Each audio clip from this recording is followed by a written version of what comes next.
Sa video na to, gagawa po tayo ng beef ball. Ito, minced beef, nilagyan ko siya ng pampalasa, oyster sauce, fish sauce, at saka sesame oil and cornstarch. At ayan, i-mix natin. Medyo compress, i-press siya para maging pino ang grano ng ating meatball. Ayan na siya.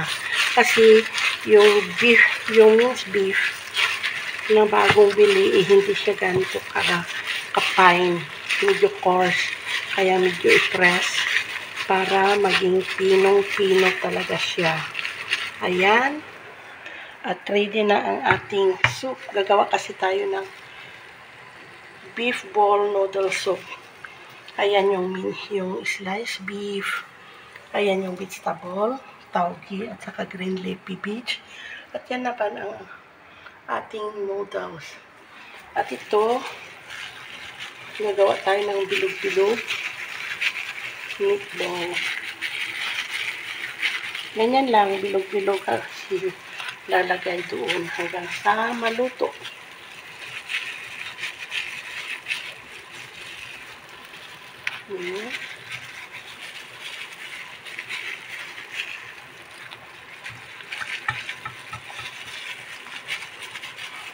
Ang stock po natin is beef stock. Then, nilagay ko sa pressure cooker. Hindi ko na nabidyohan. Nilagyan ko ng big onion at saka sliced beef cubes. Ayan siya. Kaya malasang ating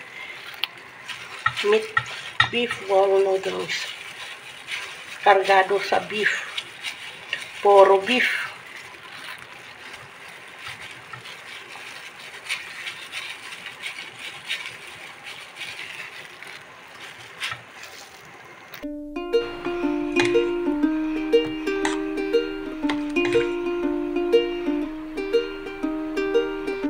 At ayan, ready na ang ating beef ball noodle soup.